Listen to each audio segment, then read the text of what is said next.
Bruce Wayne may appear to be a wealthy playboy, but beneath this facade, his true identity is that of the Batman, waging an endless war against crime.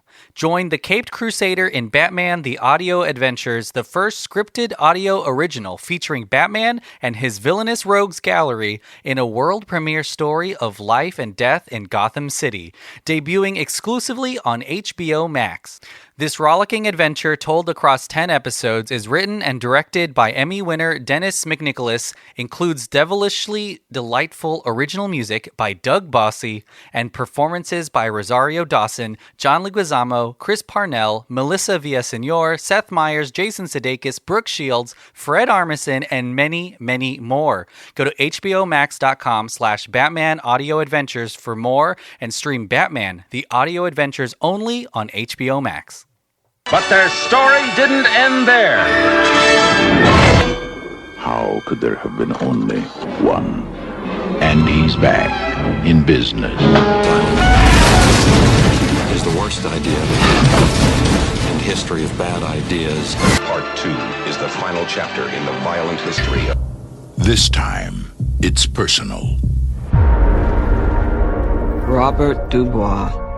He's in prison for putting Superman in the ICU with a kryptonite bullet. I'm not joining your suicide squad. We'll see.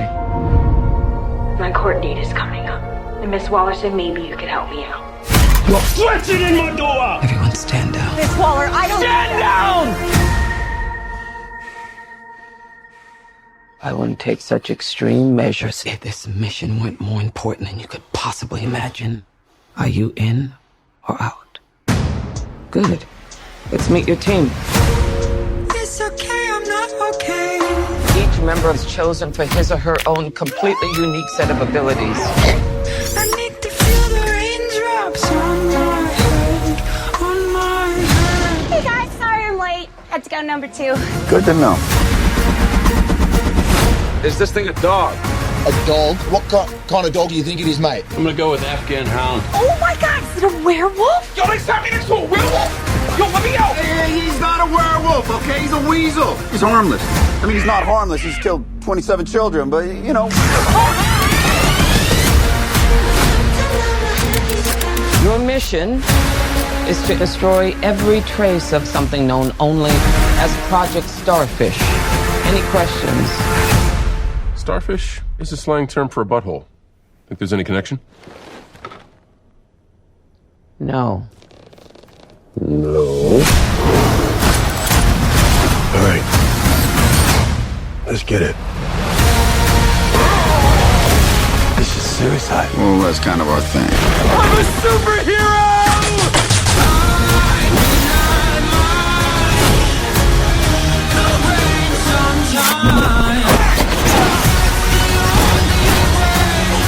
Where's my dad? I'm gonna get you out of here alive. I'm going to get you out of here alive.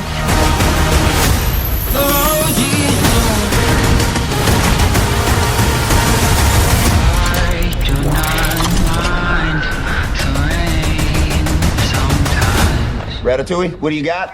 Bird. Now it. Stay off the comm.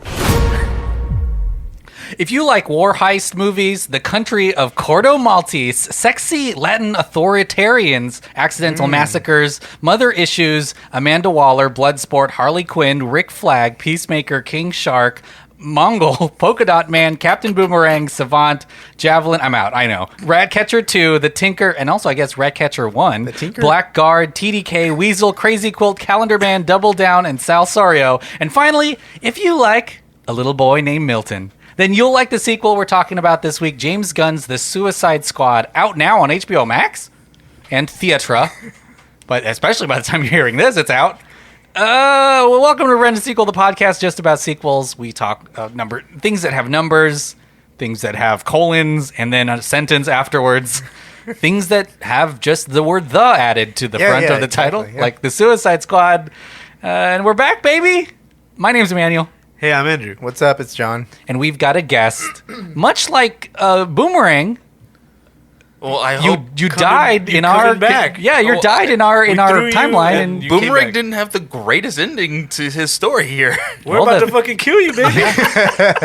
The pod's not over. Clay, introduce yourself, and then this isn't plugs, but you can talk a little bit about what. Well, yeah, no, I'm sure we'll do plugs at the end, but maybe. Yeah, I'm Clay, fanboy Clay on Twitter, and it's good to be back. Yeah, man, it's good to see you again.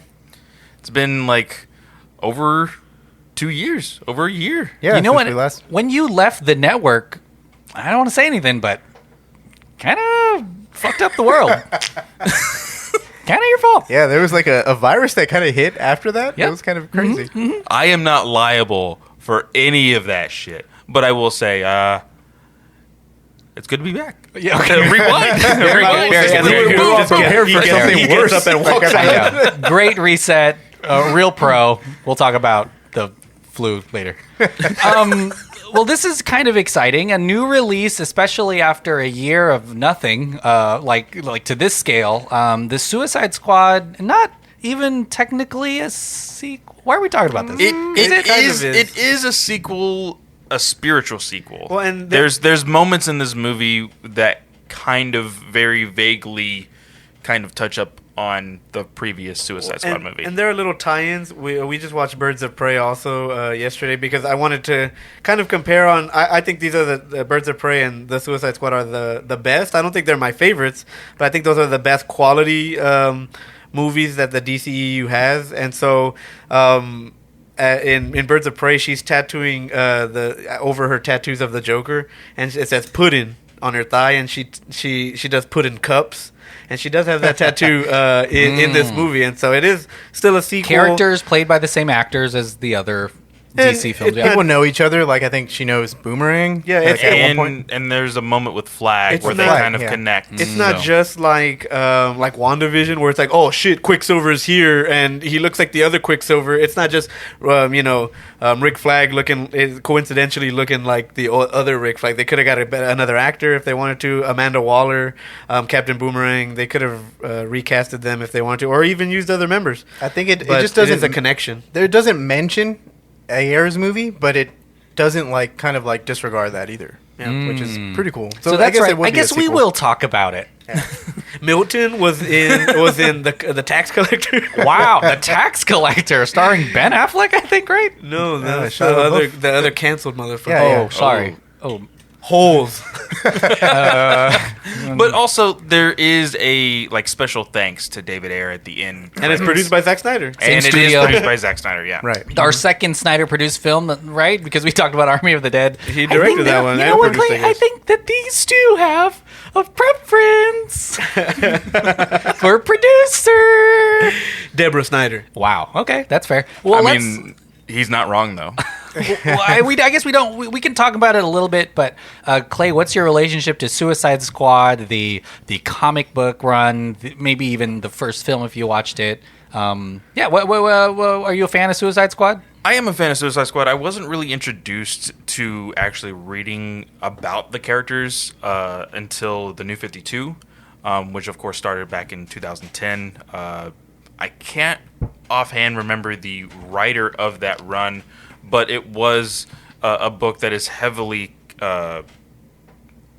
artist-wise picked by Jim Lee on both runs, both on New 52 and when it got revamped in Rebirth back in 2016. I hate Jim Lee. It was Jim Lee's run artistically for, I think, at least 25 to 30 issues. So that's really where I got the background of these characters, and that's really where they pointed heavily towards the Harley Quinn inclusion to the Suicide Squad. Yep. So I think that's a good spot for anybody who wants to learn about these characters. But most importantly, with this book in particular, Gunn did look back at the Ostrander run. The 80s run. Yeah, which is like in the Silver Age of comics. So. Yeah, James Gunn's a huge fan of comic books, and I think that he even says, we'll talk about a little bit, some behind-the-scenes stuff, but he had free reign over whatever he wanted to do at DC, but he has a penchant for choosing the characters that wouldn't have movies made about them. He likes the kind of unknown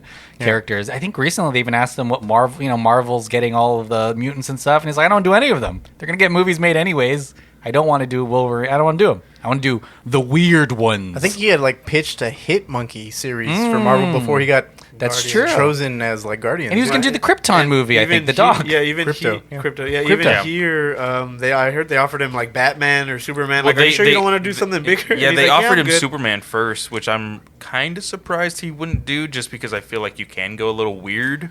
And like on like the outer space and Mix like his Spitalik. origins, and Mr. Spitalik for sure. You could have still had fucking Starro if you wanted to. I mean, technically, you're right. So yeah, that is cool. But John, what's your relationship to Suicide Squad? I was introduced to Suicide Squad mostly like the way Clay did. I kind of read a couple of issues of the New 52 run where Harley Quinn was introduced into it. That being said, I've kind of always known that Suicide Squad was a team that didn't include Harley, which was kind of like, I think when it was introduced with the New 52, my understanding was that like it was meant to like kind of revamp the book and to sell it more, really. Yeah. But the Suicide Squad has always been a thing. I have like, I went to a flea market and bought like comic books like as a kid, and you get like old Suicide Squad comics. And you're just like, this is weird, like, because like it's a bunch of characters you don't know. The one thing that's consistent is Rick Flag and Amanda Waller, in all the books. But and then we've all seen the David Ayer 2016 version, which I'm sure it wasn't his fault, but the movie didn't really mesh the way you thought it was going to. It was it was something. I'll just say that. And we did do an episode on this, I think. Yeah, we did. We did do it. Probably a little bit more positive than we probably thought. Than we remember. Yeah, exactly. But that being said, I mean, it's not.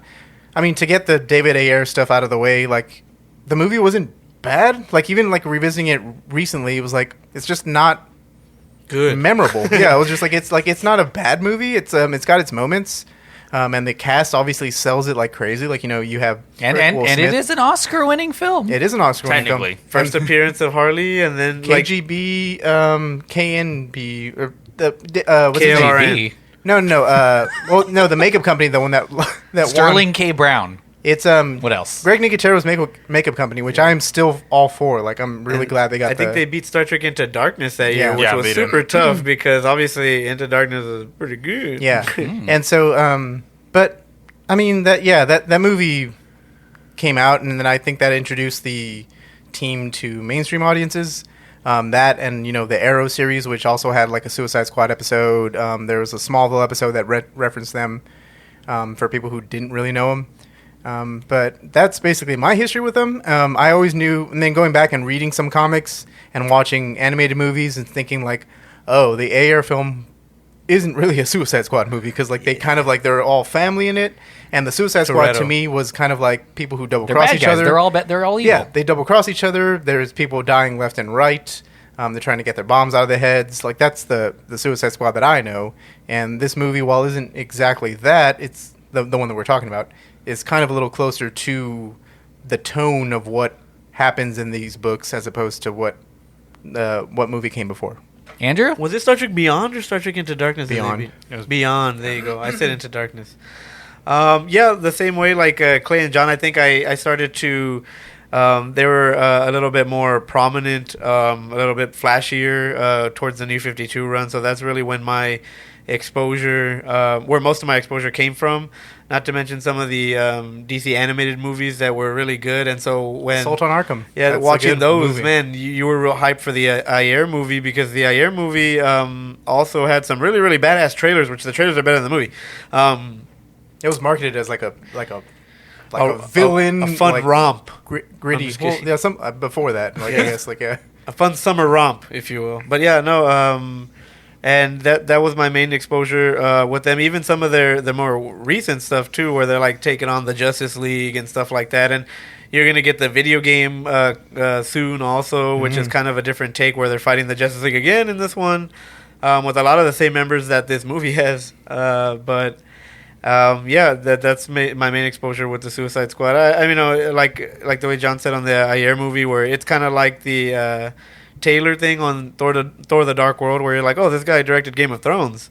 Yeah. And like a Game of Thrones Thor movie sounds amazing, and so he filmed the movie, and Marvel was like, "Thanks," and then it's a different thing that was that was edited onto the screen. So I'm sure that happened to Ayer also, especially because that's the weirdest of his movies. His movies are pretty similar, pretty dark, pretty grounded, Well, pretty hood. he does say it's a different version than. Yeah, he's pretty down, foo, like that. That's true. The clown. Oh, The Joker. Another Oscar-winning film. And man, everyone hated his Joker when that movie came out, and then the Snyder Cut came out. Everyone was like, "Oh man, this Joker's good." I was like, "Damn, where were you when he first came out?" It's the same actor. Yeah, I know. Just no tattoos. But, yeah, they no, just hated yeah. the Everyone tattoos. was like, "Oh fuck, we're not into the Post Malone look yet," and now we're into it, and because Post Malone finally. You're not seeing us, alternate reality. But we all look like Post Malone right now. Yeah, Face yeah. tattoos. And I have a damaged tattoo right I here. just thought it was weird. smells. I just thought that it was weird that no one criticized the Harley's face tattoos. Where I was like, "Damn, that's a double standard." Well, I But think a lot you of know. people didn't like the rotten tattoo that was on her Hey, face. she still had it in Birds of Prey. This is the first time she didn't doesn't have it here, it. yeah. Yeah, Well, which was cool. So after I think really valiant attempts to create a film, we already talked about James Gunn having free reign and to choose a DC film, and this movie seemed right up his alley because it does have a cast of characters that is a mix of obviously Harley Quinn, who may be the most famous DC character now. On screen, but also a ton of potential for characters that we have not seen yet in live action or for big audience. So, Clay, what were your first? What did you think of the Suicide Squad? I thought it was a decent film. I thought it was a good film. I'm not gonna underplay it or anything. It's not the greatest DC film that I've ever seen. It's not the greatest superhero film that I've ever seen. But it had its comedic moments. There was some nitpicks that I have. But overall, especially since I'm not quite comfortable going to the theater yet, but being able to watch it, especially when it was like just clean at 6:30 p.m. that Thursday night, Which is surprising. Really, really nice. I was like, damn, it's happening. It was really nice, and for just a night to watch a movie, me and my wife had a lot of fun watching the movie. She laughed a little bit more. There was some parts that I will have chosen words for with my mother-in-law. Oh, okay, I get it. The tidy whitey scene, John Cena. I see. That was a stuffer. I don't know. He might have a hog. Cena might have a hog. I've seen Trainwreck, so it's just like. But overall, it was a really good film. I think it was a great return for James Gunn in the sense of the superhero genre, for sure. Yeah, John, what do you think of the Suicide Squad? The Suicide Squad. I loved it. I think it's one of the more rewatchable DC flicks, in my opinion. I can't actually get enough of it. Like there are some DC movies. I think Drew and I were watching Birds of Prey yesterday to prepare and just to see something different. I think at one point we played with the fact that we should probably watch Suicide Squad. And then we quickly just went to let's just carry on with the rest of our lives. No, we went to Birds of Prey instead because I love that movie, and we'll get into rankings of our DC movies later because I kind of want to go into that. Oh, yeah, okay. Square up, fool. Yeah, David Ayer. But no, it's not to overdo anything. It's just the way I just want to kind of rank them on the fun scale. Like You don't that have we to think rank so. yours. You don't I'm have not to. going to Yeah, rank you don't mine. have to. It's just John never wants to work in Hollywood. Like Calendar Man, you fucking pussy. It's become a very popular thing, especially with, I don't know if y'all are familiar with the Letterboxd app. Yes, exactly. It's become like a really popular thing. I rank call it MCU. the Joker box I don't get it. I don't get it because I only rate the Joker. Oh, okay, the Joker's on there Every day, yeah. It's the Joker, Dark Knight, Batman '89. You're just like, And also, I have a film starring. I can't think of a single comedian. Shit. that's a Joker moment. Actually. I know. Yeah, Like, exactly. and I This was is gonna where make a that Joker. meme where like Joaquin Phoenix is just staring, like that's it. No, but this movie was to me. I've always been a James Gunn fan. I've been since Romeo and Juliet. He also wrote Dawn of the Dead, which was Zack Snyder's first movie, which is like a great combination. I think I talk about that on the Director Showdown podcast. Scooby-Doo. Scooby-Doo, yes. I mean, I like Scooby-Doo. Like, he wrote both Scooby-Doo movies. So for him to flex, like, his trauma muscles in this movie, because, like, there's... Obviously, he's doing... This movie is very unapologetically, like, mean. and like sadistic, and fun, almost. almost sadistic in a way. But it's like, you know, you have deaths that are cartoonish, like just it's like Joker, a little fucked up. I don't know, like, why do you keep comparing it to Joker? Like, it's just like What? Joker sucks. I don't think you understood it. but you have like, you know, you have Game of Thrones like deaths that are happening with something cartoon happening in the background or right afterwards, and no one does that better than James Gunn. Like, if you've seen Slither or Super, even, like, you know, it's just like this stuff. He really kind of like balances the very fucked up parts with very heartfelt moments. You know, we will talk about it later, but I still watching it in theaters before this podcast just to get the experience. And I had the IMAX theater to myself, which is crazy. You know, still getting choked up at the rat catcher moment, like at the very end, like actually just like it hits you hard. You're just like, man, this is crazy. But I did, you know, I'm all for James Gunn, and it, you know, the reason he did this movie is because he was fired from Marvel, like from that controversy that happened a couple of years ago. So he was able to kind of just like, you know, get free reign. Maybe a little bit too big of a budget, if you ask, or I guess if you ask the analysts. That being said, this movie is one of the more rewatchable DC movies for me, and it shoots up to the top of my list, and I had a lot of fun watching it. Wow. Andrew. Please wait for me to do mine. I'm just kidding. Andrew, go ahead.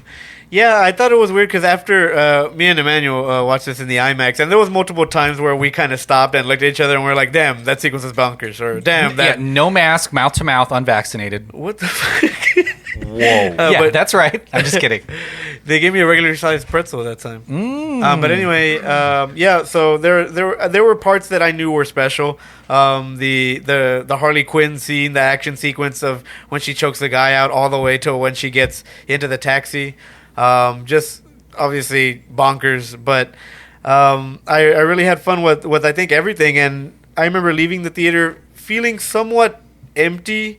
Oh, there is something missing. I feel like even now from rewatching, and I still don't know what it is. Yeah, I can't. But I don't want. It's just your life. Well, because I've been a James Gunn stan also since the beginning, and that's why I find it weird that some of the criticisms are only comparing it to Guardians, which I'm like, man, like it's just a small scope of James Gunn that you've seen with the Guardians movie because of the training wheels that the Mickey Mouse puts on him.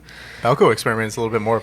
Yeah, similar to this. He's always been like that. Whether that's the small parts that he did, the small like web series that he did, PG porn and Human Z and stuff like that, all the way down to the inappropriate jokes he had kind of made. Lollipop Chainsaw. Yeah, Lollipop Chainsaw. And even the stuff. What was the? You don't have to keep saying things. Lolly Andrew, you're gonna go. We're gonna keep going. No. We're going to the deep cuts. But anyway, I'm not saying anything bad or anything like that. But his that type of sense of humor has always been there. And some of the times, like it surprises me, like in Guardians, where he's able to sneak in like a jerk off joke, where he's like, if you had a black light in here, it would look like whatever, and you're like, damn, how did he throw that in a Disney movie? Yeah. But that's the James Gunn type of humor, and I think when it has to do with villains, it's easier to do it because they're all fucked up people and they all deserve what's coming to them. Like them. And you know, Amanda Waller. How many villains do we have here too? We have a Suicide Squad of villains too. We have the Thinker. We have Starro. We have Amanda Waller. We have the two generals and the president. And Peacemaker. You have Peacemaker at the end. And so at that point, he kind of treats them all the same, and it was really cool to see him have free reign and be able to express himself after this low point in his life where he thought that he was never going to come back from. And to do it so unapologetically James Gunn in just a way that only he can do it, whether they're making red cameras for the specific camera shot that they have for this putting Starro as a villain. Yeah, exactly. And you know that in itself is a criticism because they're like, people didn't like how campy Starro was. That's a pretty trauma thing. Yeah. But and I said it's a combination of Slither and Guardians, where it's like the hive-minded alien with the family and Ego, the living planet, or the team building, whatever that Guardians is. But Starro is a Justice League villain, and so the fact that you'd have to throw the Suicide Squad up against them, you obviously Justice League and Suicide Squad are in different levels. Justice League will whip the Suicide Squad's butt most of the time, and so I think he just put so much thought in every single thing that he did in the movie. And the way he's able to build the mass cast of characters like only he can. One of these characters has more emotional depth than most of the DCEUs before this. And that's why I said most. There are some points where it's like, oh, Wonder Woman, that's pretty good. No. Andrew's real anti-Joker. I am anti-Joker. But the movie tries way too hard. No, it's because you're all part of the society. I liked it better. Wait, Leto or Joaquin Phoenix? All of them. pick your poison, buddy. I liked it better the first 2 times than Taxi Driver. I keep King of Comedy. I keep shoehorning Joker in here, but you know.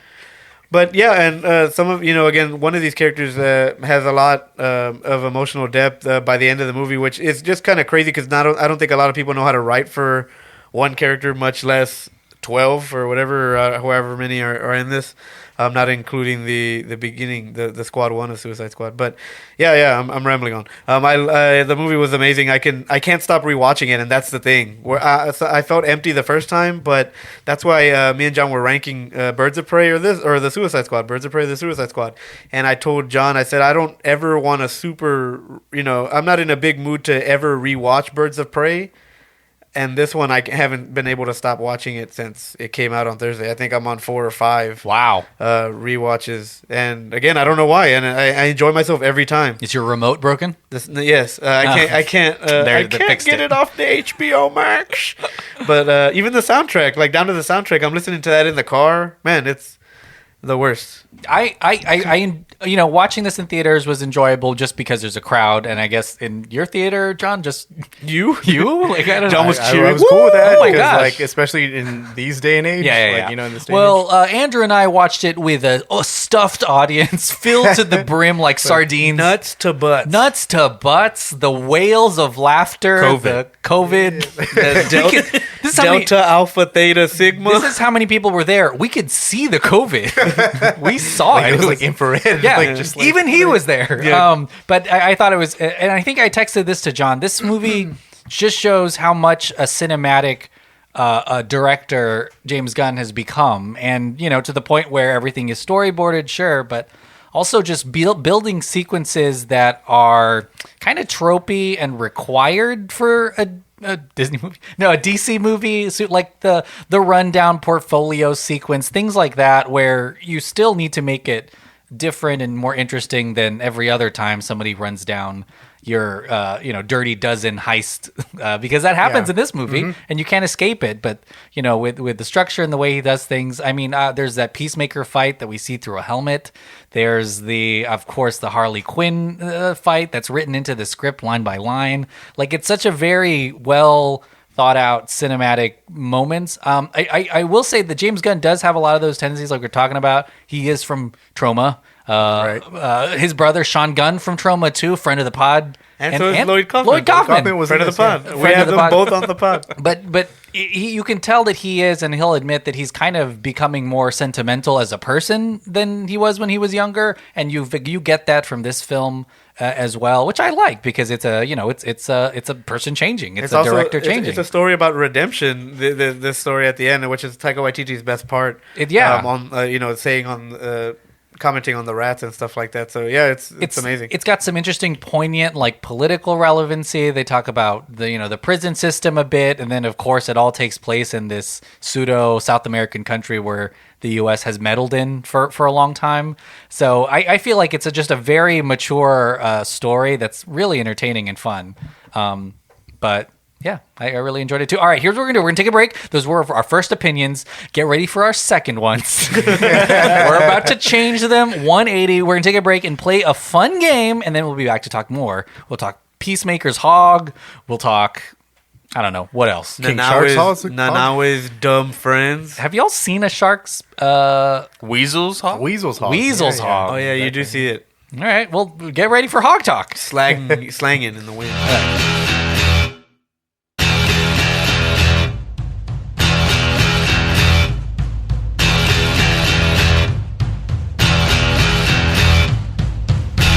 Welcome back from that break. I hope you bought whatever it was that you need from that sponsor for Christmas too. Like, this is the holidays. I hope you got an early Christmas present, or late. Who knows when this comes out? Yeah. You might have missed the boat. Or early.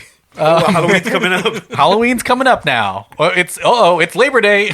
Let's just cover our bases, right? Easter. He has risen. Hanukkah. All right, there we go. Somebody edit that all in together. But we are playing a game. Look, my favorite character, much like New York is a character in Woody Why do you always Allen's have to films. say this? The rats are a character in the Suicide Squad.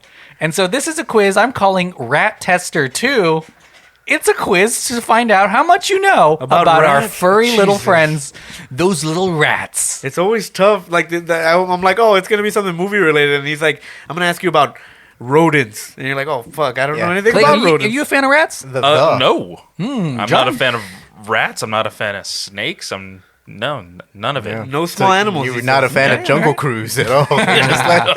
Andrew, you a rat guy? I don't think I am, but I think I could learn to love them. Because I like guinea pigs. James Gunn says that they're the best pet. They're smart as hell. They're super smart. They're very smart. Yeah, and have disease. Just disclaimer, like the plague, the bubonic plague. All rodents don't live that long, so you will not have a hamster for long. But that's or why a there's guinea pig another for long. one to take its place. That's They're true. all just numbers. Really, there's 100 of them to take its place, or a million. They're all in your walls. So here's, I've explained the rules to the players. Oh, here's one now. It's running past me. I have had a rat problem in our apartment, and I will tell you about this off. I do. I think I do remember this. I don't Actually, want please. PETA to cancel me. Okay, cool. Tell it off mic. But I'm going to ask a question, and the guys here are going to send their answer to me via text. Hopefully, you all have my number. I'm gonna sext you my answer. John, you'll have to unblock me.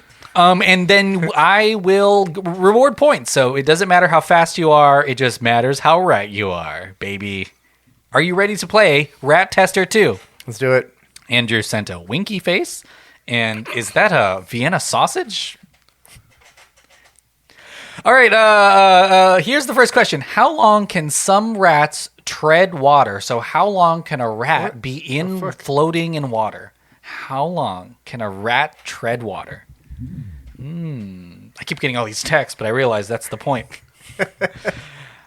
Okay. You know what? I'm going to do Price is Right rules. Okay, prison rules? Because Andrew wrote 21 minutes, Clayton wrote 2 hours, John wrote 4 minutes. The answer is 3 days. So Clayton, you were Holy closest. shit. You get the point. Rats can really swim for 3 days. Yeah. Damn, could you imagine if you had the superpowers of a rat? You'd be able to swim for 3 days. Yeah. I don't know. Well, because what's the scale on that? 3 days for a rat's probably way crazier. A year for us? Because of how tiny he is. So that's time is not even a concept to them. Could you imagine if they discovered time and they're like, oh, fuck. Rat time? They would all be at the ocean. The RTVA? RTVA? Like, hey, the humans can't swim. Ratcatcher can ride these as a raft. Yeah, for 3 days. Yep. Castaway. All right, here's the next one. The Sumatran bamboo rat, this is also Price is Right rules. The Sumatran bamboo rat can weigh this many pounds.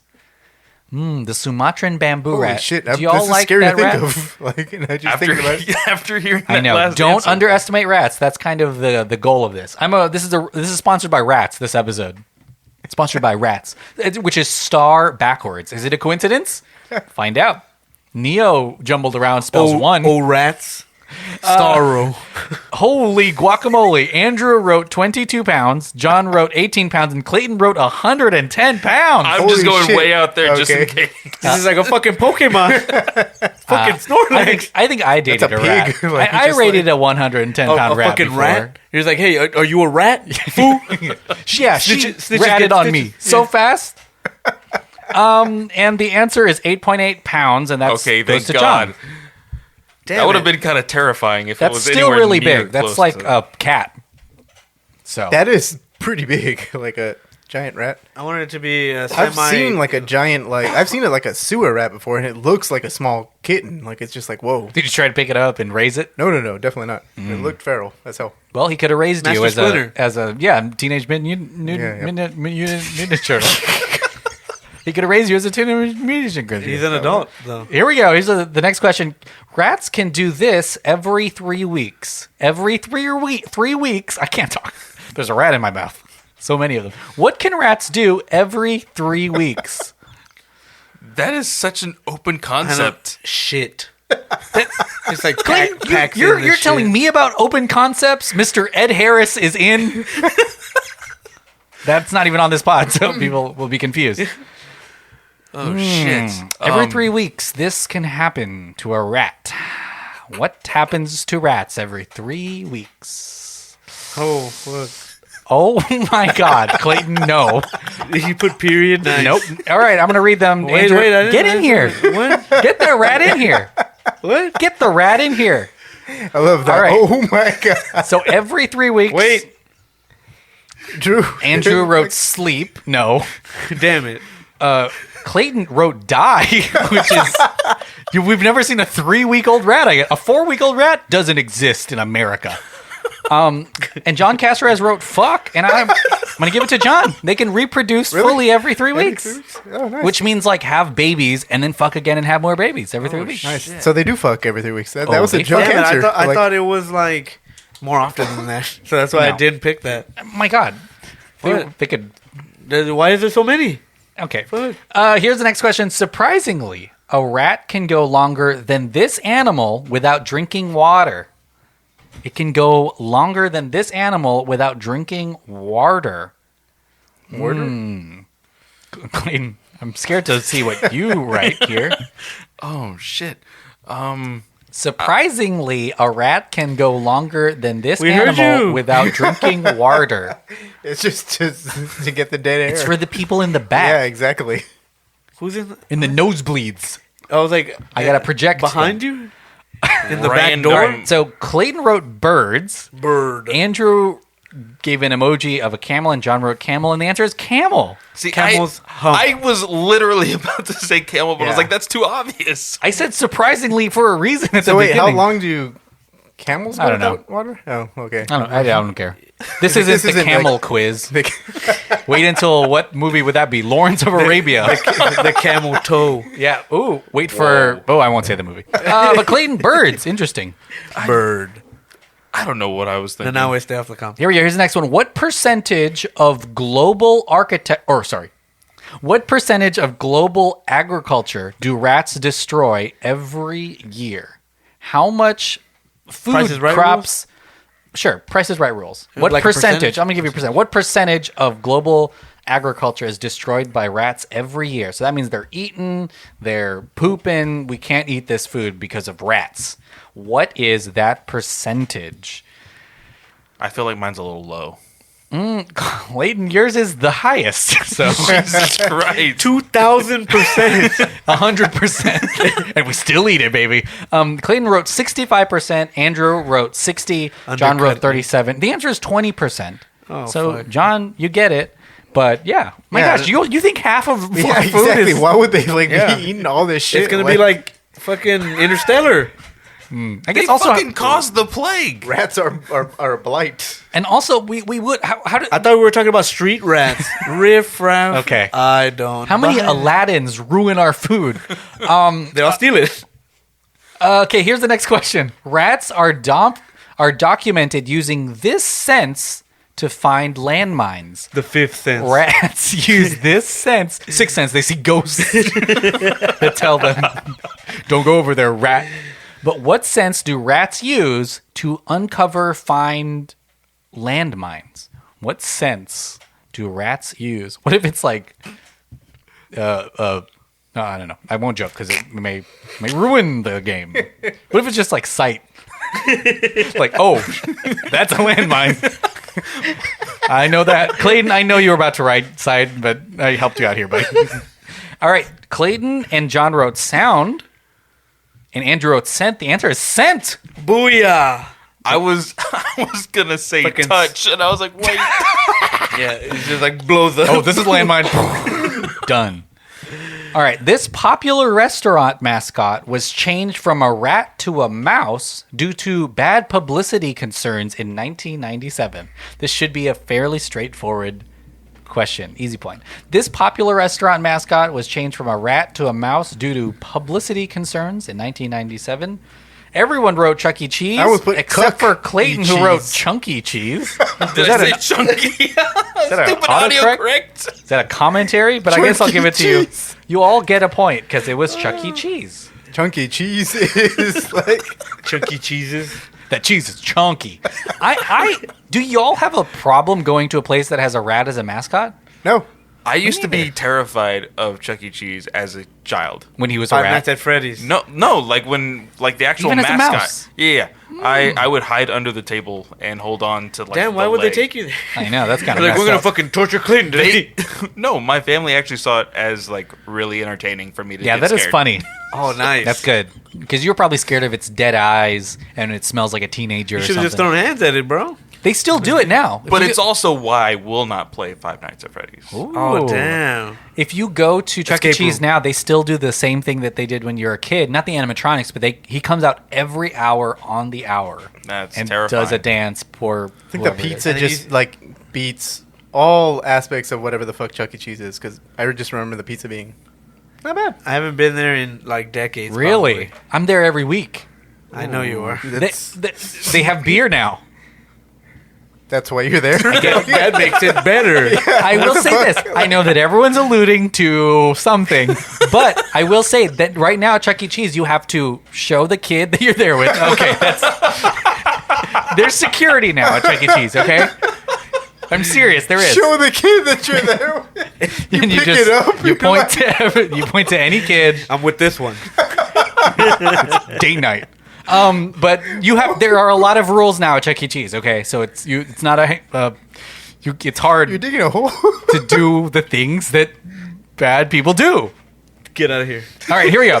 Get us out of here. Rats eat their own blank for nutritional value. What do rats eat for nutritional value? What does Chuck E. Cheese chomp on? What does Chonky Cheese chomp on? It's not chunky cheese. It's chunky. What does Chunky Cheese chomp on? Chunky chunky cheese. Okay, so Chunky, John, chunky Andrew, and cheese. Clayton wrote shit. They didn't even say poop or feces. They just wrote shit. And then Andrew wrote something that I won't repeat. But the answer is feces, so I guess you all get it right. Hey, you're all coming in hot towards the end here. Would you ever eat your own shit? All right, here we go. Because he could not use banks. Yes. Because he could not use banks, what percentage of Pablo Escobar's hidden cash was eaten by rats? Because he had to keep all of his wealth in cash. How much of Pablo Escobar's money was eaten by rats? Give me a percentage. That's so crazy. Like, those rats were rich for a second. It's cat in their gut. Yeah. They shat gold, literally. Andrew wrote 33%, so a third of his money. And John and Clayton both wrote 15%. That's interesting. 15? Yeah. The answer is 10%. Fuck. That equals to $2.1 billion that was eaten by rats. And it was all in quarters, baby. Ooh, yeah. So you could hear change on Those the were walls. some chunky cheeses. Chucky, chunky. Yeah. How much change? Chunky. How many change did Chuck E. Cheese chomp on? That's a new question. That's fucking great. All right. What color of M&M dye causes cancer in rats? This is a real question. You all have to send me the text. What color of M&M dye causes cancer in rats? So it's fine for us to eat, apparently, but rats get cancer from this color M&M. Holy shit. This is very Are true. they like Green Lanterns? I feel like at this point, that's where my answer is. Yeah, I guess I don't know how you would guess. You would just guess whatever the scariest color is. You all wrote different colors, but all the colors you chose are on the on the Emotional scale spectrum. of colors. Andrew wrote rainbow. I'm just kidding. Oh, and then you read red. I wrote red first. Clayton wrote green, the sexiest of the M&Ms. And John wrote yellow. He's dumb. Sorry. He's the dumb M&M, isn't he? That's his whole thing. Oh, damn, I'm the small, grumpy, fat one. Yeah. You all chose really interesting ones. But I got to say, no one got it right. It's blue. Blue M&M dye causes cancer in rats. Okay. So that's a good rat. That's true. I'm only going to get blue M&Ms in here. Yeah. And I'm going to If watch you these can't rats slowly afford die. rat poison, get a bag of M&Ms. Just feed them blue ones. Feed them blue and then eat the rest, but save the blues. Those are for the rats. All right, last question. How many rats a year enter Alberta, Canada? God damn. The city of Alberta, Canada. Price is Right rules. How many rats a year enter the city of Alberta, Canada? I know, that's what I said. I was like, some of these are so fucking vague. I want to say 1 million or I want to say 2 because 2 would be hilarious. Holy shit. Like, Hey, There's quite a few rats. Did you not watch the Suicide Squad? There's enough to eat starfish. I don't know. How can you tell what is too low or too high in this kind of aspect? Exactly. In this kind of rat spect? All right, here are the answers that the guys texted in. Andrew wrote 12,000. Clayton wrote 250,000. And John wrote 1,000. The correct answer is 12. So Alberta, Canada actually has the record for the largest mass of land without rats. About 12 enter a year, and there is a specialized task force that kills them. Each one. That sounds like a movie, right? It's the Punisher. Poor man's copyright. Rat catcher. Rat catcher. Oh, you know what? Never mind. That's not a thing. John blew everyone out of the water. He's a rat boy. Yeah, I mean, this movie made an impact on me. In the rat race, Andrew and Clayton tied at 4. Rat Race is a good movie, too. And John got 8 rat test questions correct. Wow. Well, John, true rat catcher. You I'm win. Rat Catcher 3. You're Rat Catcher 3. And you win a rat. Oh, shit. Take it back. Why do you think you did so well? I don't know. It was just like some of these answers were like you would aim too high, and then like that's probably not going to be the thing. Like like the percentage wise. I guess like the last rat question was that obviously had to be a lot, but I didn't know how many. John, that wasn't a serious question I asked much you. Rats? Like John, I did. It was. You were expecting a joke. You're just like. But thanks for breaking down your logic on this rat. Damn, quiz. it was like a ESPN sports interview at the end. How do you think you did? Well, coach, I just gave it 110%. Going out there, the team did really well. Sometimes, I made some mistakes, but we got past it. I was My team impressed really with like how much he was able to. I was like, damn, there was something going on. Yeah, he had a strategy. All right, everyone, we'll see you on the other end of this break.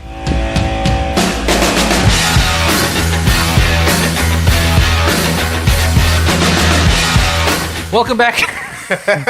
Welcome back. We continued to talk about rats after during the break. we stopped recording. But you know what? Back to the squad. We're we're rat people. Let's talk a little bit more about Suicide Squad. Well, let's talk about the cast. I mean, we get some people. Giant. What? The cast is giant. Oh yes, yeah. I thought you were naming the cast. I was like, oh yeah, giant. But what do you all think about the cast? I'm not going to go one by one, but Clayton? Who are some people that really stood out to you? I think that unfortunately, just due to like the similarities, Bloodsport did a really good job. Idris Elba. I think contractually, Will Smith was supposed to end up in this movie.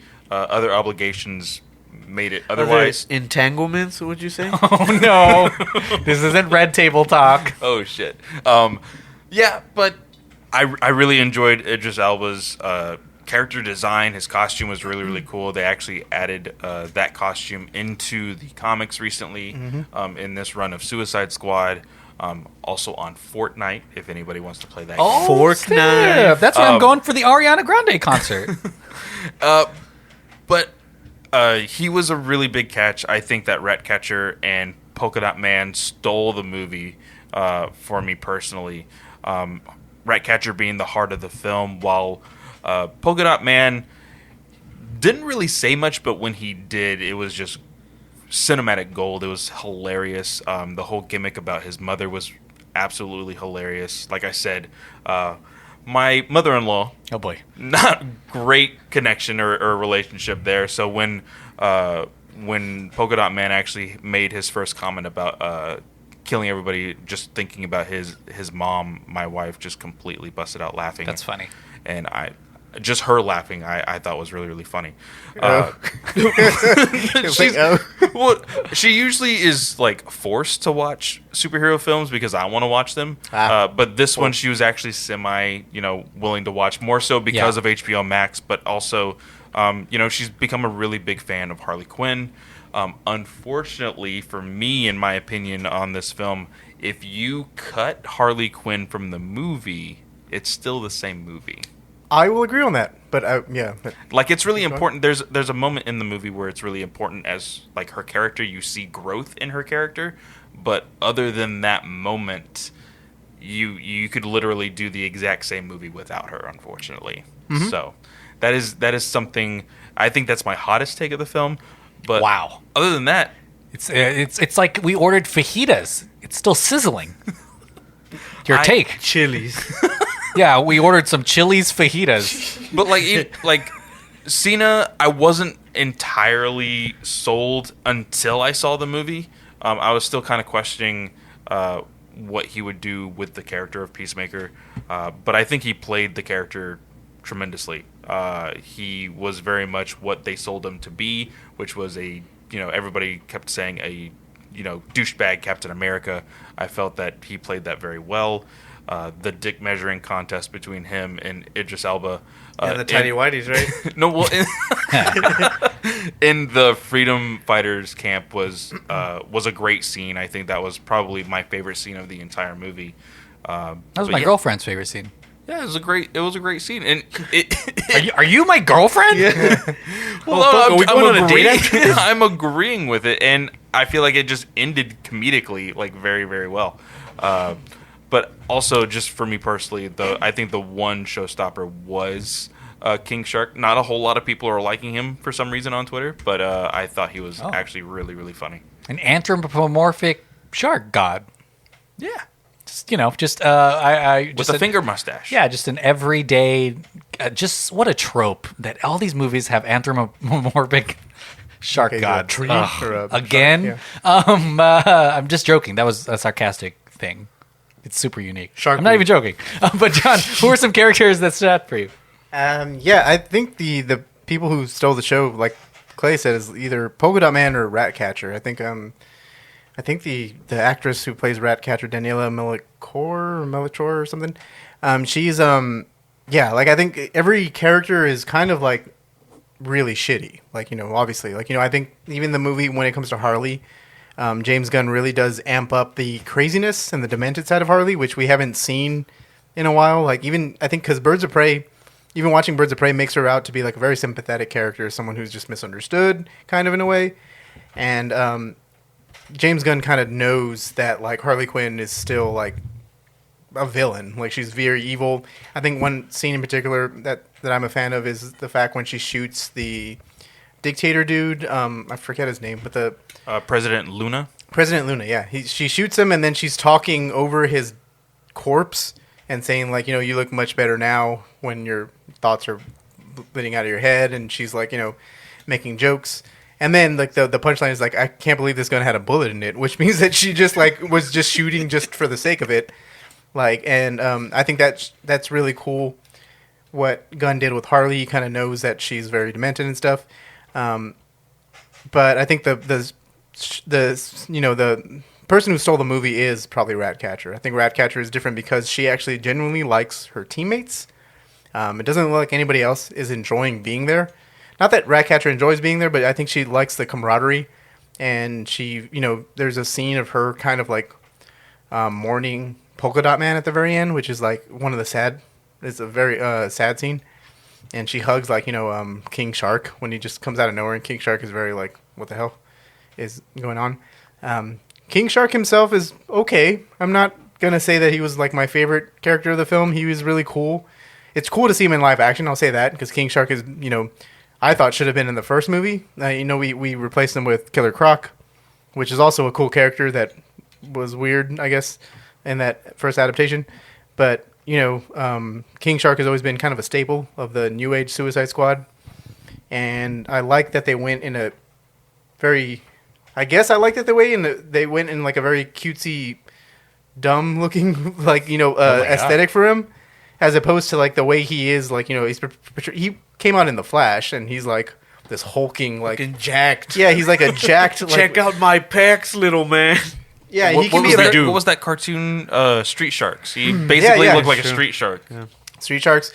And, if you've seen the Harley Quinn TV show, the cartoon, they have Ron Funches who plays King Shark in that one, and he's great. Like, it's hilarious.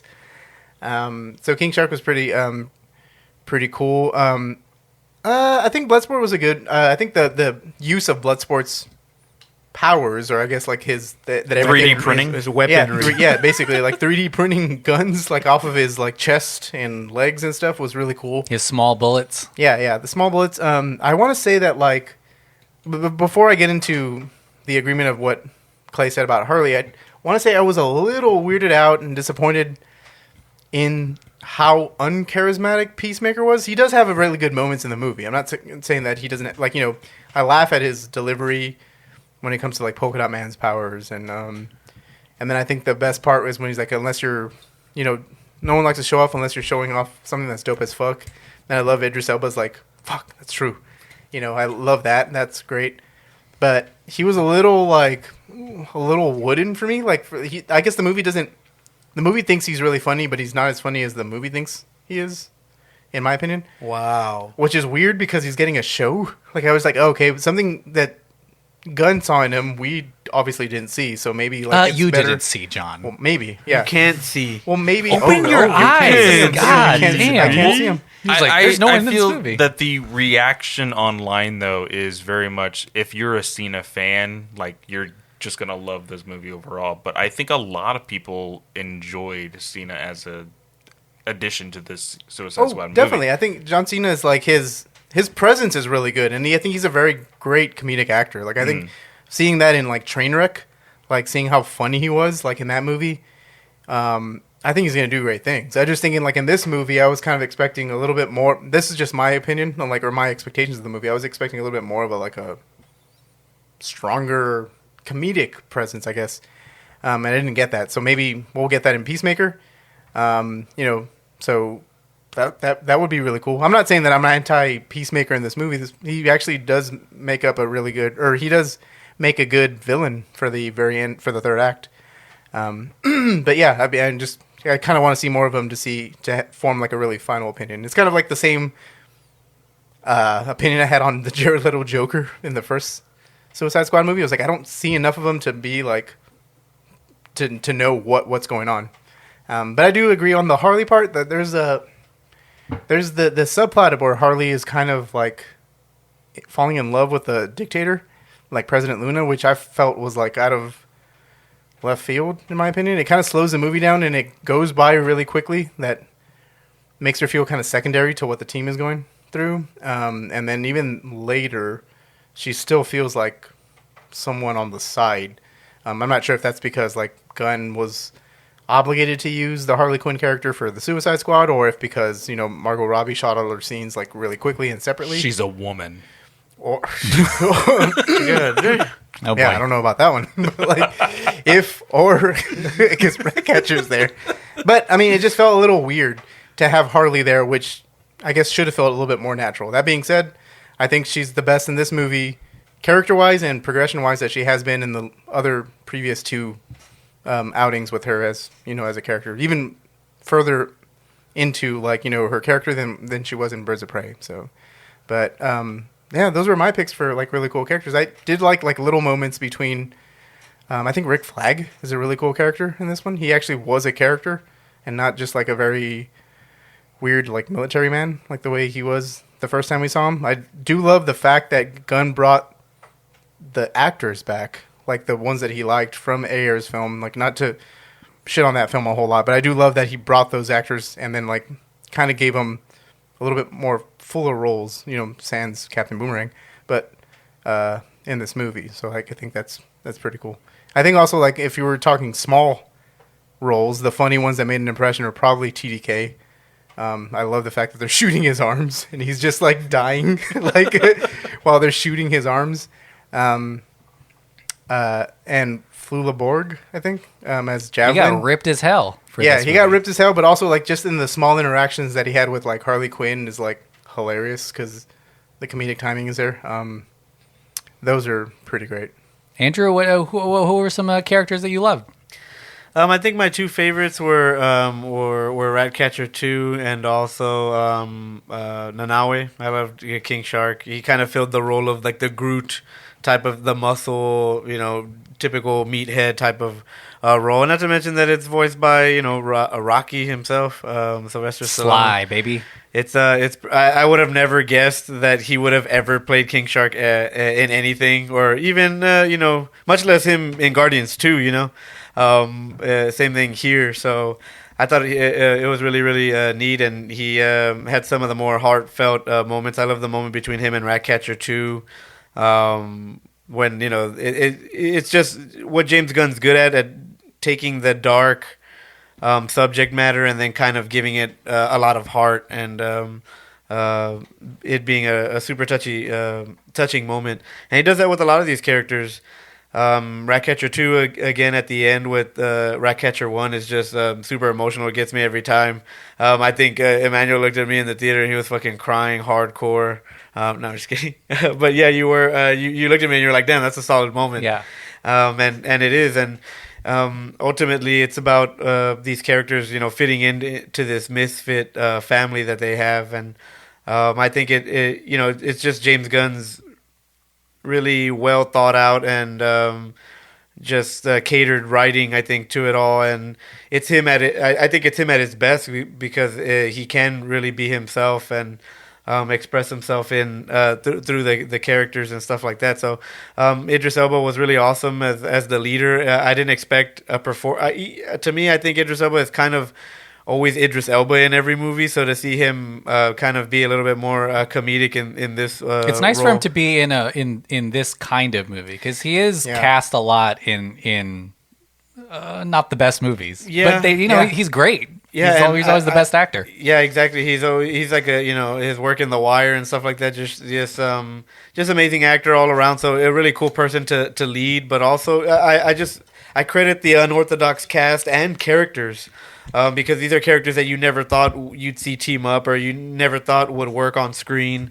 Same thing with Polka Dot Man, where it's kind of like this new version of the character that's never been before, and he kind of updates them. I compared it a little bit to Michael Keaton's The Vulture, where like, damn, if they didn't get a revamp on that character was eventually just going to fall off because it was just an old man in a bird costume or whatever, and it just looked cheesy. And so to give it that revamp and that redo is pretty necessary. It's the same thing with The Thinker, where this is kind of like a different version of The Thinker.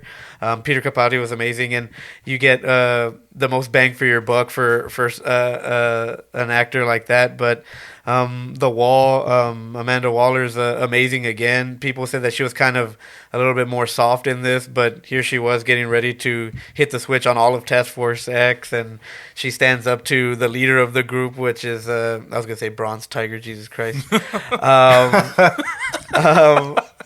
Bloodsport.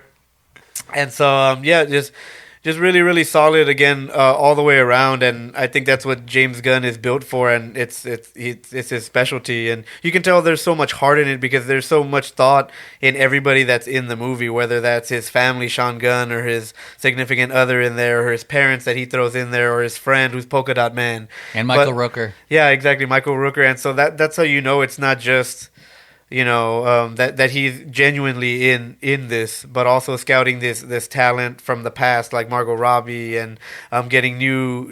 I'm sure he could have easily wrote Will Smith a role or whatever, and Will Smith would have done it maybe should, but it's really really awesome. Yeah, exactly. Oh fuck, August.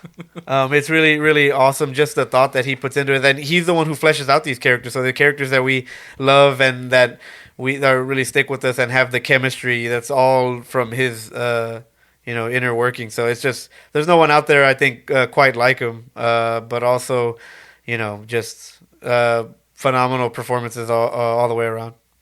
Even Starro, shit, I love Starro, my boy Starro. That's another character, and just the relationship between him and Peter Capaldi's Thinker is crazy. That like America made him that way. The bad guys really I think Viola Davis, you're right, plays a great Waller. She's ultimately the villain. And now she has a team, right? Like, who stands up against her, a team we'll find out more of in Peacemaker, it sounds like. And Peter Capaldi as the Thinker, I think that's... what's really great about this movie is we're talking about all these characters, but there's something very displaced about them that adds to the comedy. Like, they're wearing...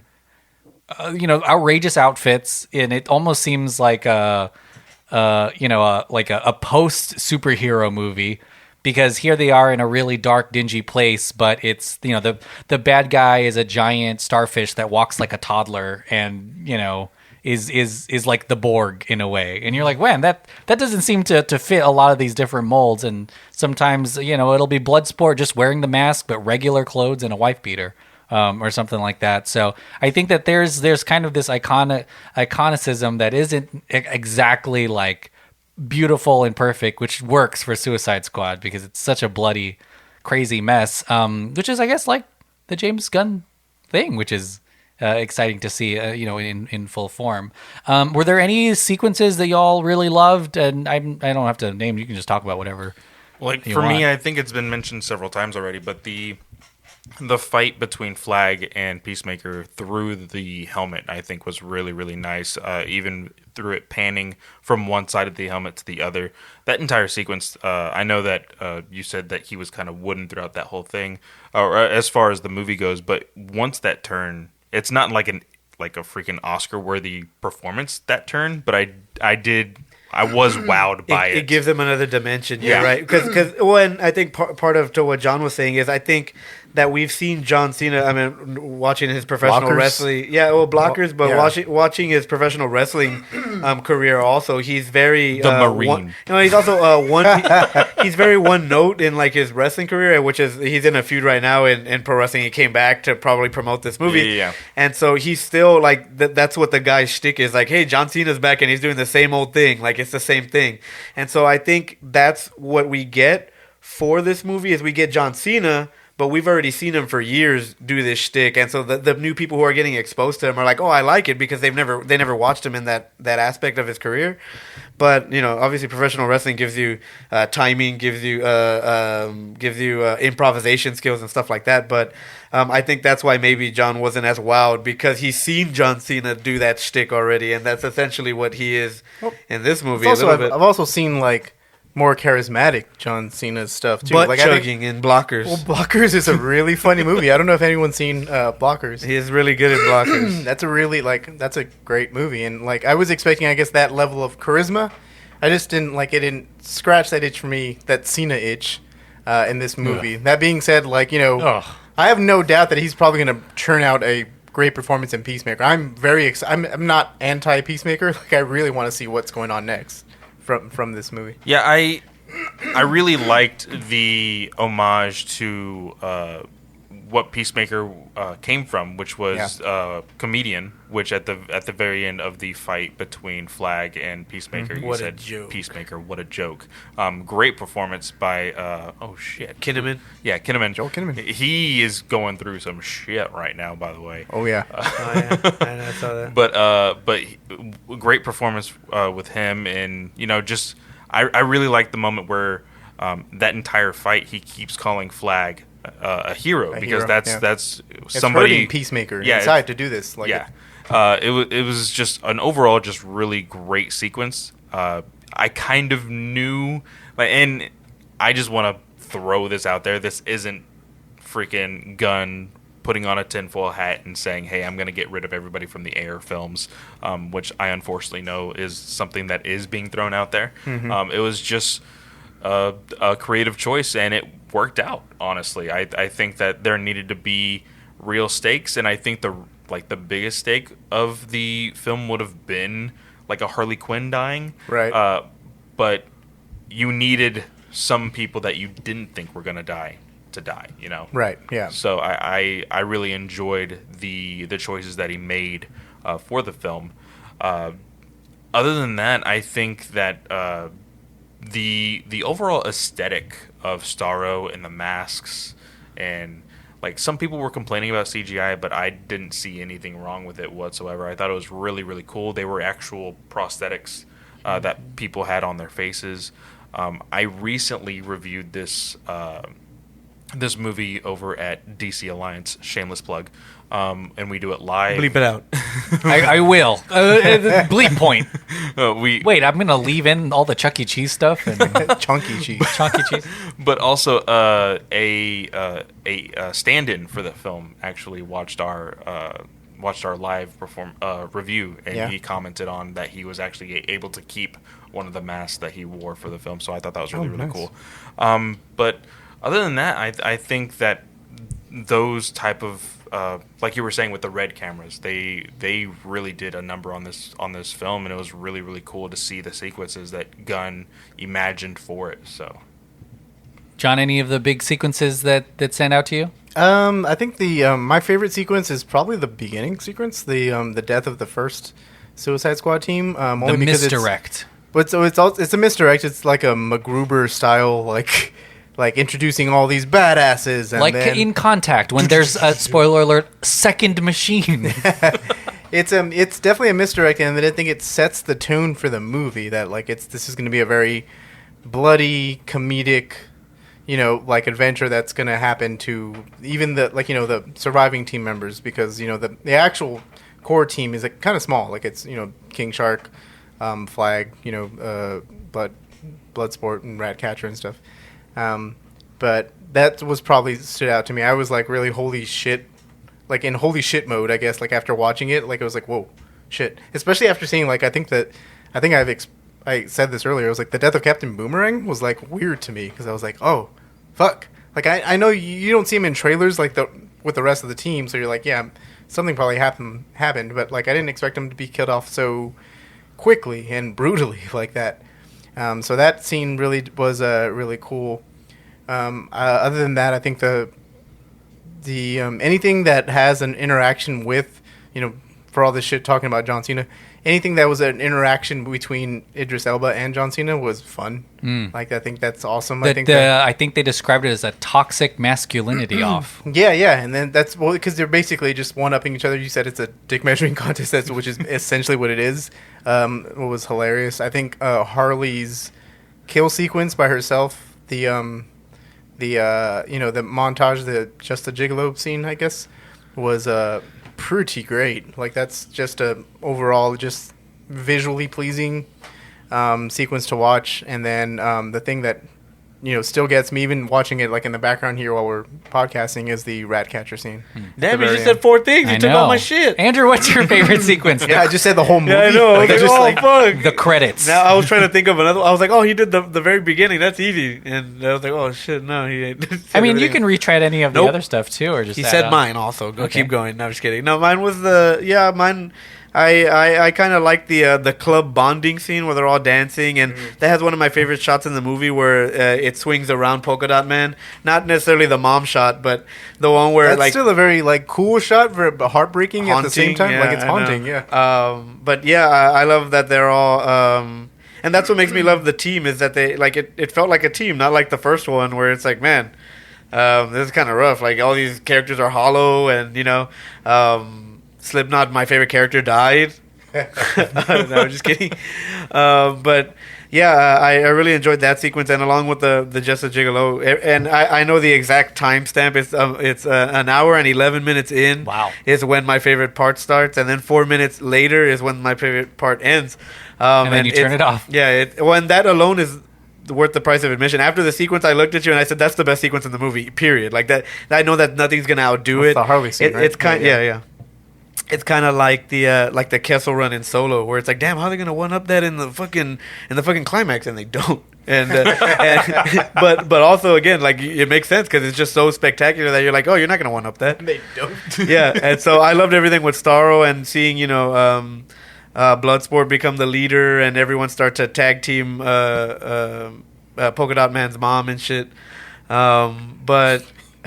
That Harley scene is it's just amazing, and every single aspect of it, where it's like Margot Robbie actually performing the key thing and actually getting the locks off. You're like, damn, that's crazy. You're down to why does she pick the combat boots, and she's slamming the gates with the boots, and that's why she picked the boots, and the javelin comes into play, and it even has like this. She takes out an army before she even gets to the hallway scene. And they start running away from her. Yeah, and great song choice again, just top notch all the time. He's like Quentin Tarantino, where like, oh, I want to infuse the music into the movie, and that's part of it. It's not just watching stuff; it's hearing stuff and things like that. So it's just all around. I mean, I wish I could pick the whole movie. The whole movie is my favorite fucking part. But yeah, and then the Ratcatcher 2 with that stinger at the end and saving the Taika Waititi Academy Award winning for the end. And just two of Marvel's golden boys are showing you why they're the golden boys, basically, in this movie, especially at the end. I mean, with Taika Waititi. Oh, okay. Because he's in there for like 2 minutes. Who's the other Marvel golden boy? He's in there for like 2 minutes, and he's making you fucking cry, and you're like, oh, this is why you won the Oscar. Well, I think that I think movies have to reinforce their final point, and everything that happens leading up to that needs to do that. And you do that with every single small thing. So Peacemaker's a great example. There's even a scene in the Harley sequence where he's trained his gun on like a secretary downstairs, and that reinforces what you expect of him. But he does that throughout the entire movie. And by the end of it, especially that Taika scene when they talk about what they are, and then you realize they danced at the club. They did go back to rescue Margot. You know, there is something here, a bond maybe of circumstance, but there is something here. By the end of the movie, it doesn't feel random because, you know, the whole Harley subplot was for them to go get her, even though it wasn't critical to the mission. The whole, we're going to hang out at this bar to meet the Thinker, was so that we can maybe drink while we're here, you know, except for King Shark. But, you know, it all reinforces that final moment, which is great because then that movie doesn't feel so random. You know, like it's not, this is a movie that is a heist film that does have an incredible amount of plot, but an equal amount of heart, which is a really insane balancing act, especially when reality, you only need the plot because that's what everyone says. Right. Makes sense, or oh, this doesn't make any sense, or this thing doesn't make sense. Well, you know, fine, but this movie infuses the two things, which is great. And then you get a lot of violence. Well, I want to ask you all about the blood and guts. I think that's why I texted John, like, this is kind of an acquired taste, because there are people who are super not into that. Squeamish. Yeah, squeamish. You don't know what their past is like. If there was like a comparison to The Boys. Yeah, I know some people who saw that opening sequence and were like, this is fun, but I'm not interested in seeing that all the time. I mean, you know, who knows what happened to make them do that, but what did you think about that? Because it is kind of marketed, and now everyone wants that hard R stuff. Well, for me, I felt like if it was going to be rated R, it needed to actually be rated R for a reason. I feel full like frontal nudity, well, no, penetration. Not only that, what you get in this movie. You actually do.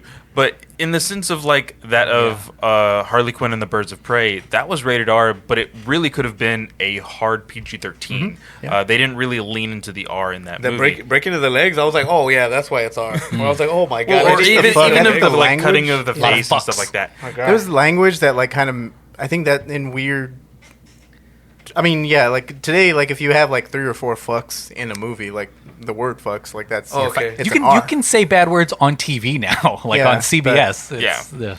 What's happening with America? But you're totally right. I mean, I think Birds of Prey didn't need that, but this movie leaned into it. Yeah, it really did, and I felt that it kind of needed to, because we've all said it, this movie is about supervillains. It's about bad people.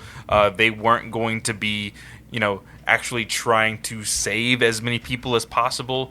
You know, there's a big argument for like, hey, why did Bloodsport decide to just start killing everybody in the streets when he was trying to save them? They were actually just trying to stop Starro. He knew that these people were already dead. Gonzo. He got to see their faces already off in the lab in like the trauma scene. So like, these are bad people, which means they're going to do really bad shit, and they are assassins. They kill the freedom fighters. Exactly. So the blood and the guts and the full frontal doesn't really bother me too much, to be completely honest. I think my favorite part of the R rating is the full frontal. I know. No, is the Clayton's a little fucked up in the head, kind of like my boy Joker. The rain scene at Jotunheim when King Shark just grabs that soldier and rips him in half, I think is still just aesthetically pleasing to see. Very painterly concept art moment. If that's not a variant cover in the next that's key art. Or 2 months, that's a fucking thumbnail right there. That's the YouTube thumbnail, baby. It's a great scene.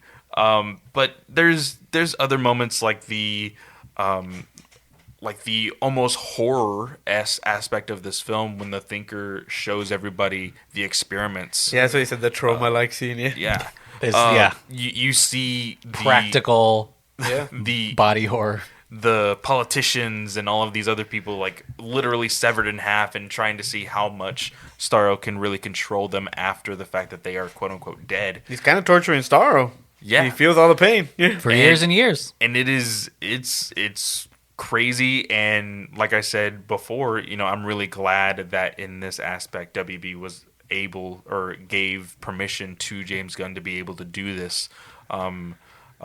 as far as like his vision. So Yeah. And it's not, and I mean, he's very open. No notes on characters. He didn't have to use Harley. He didn't have to use anyone, and he didn't have to run any violence through any like screeners. I'm sure there's probably a cap.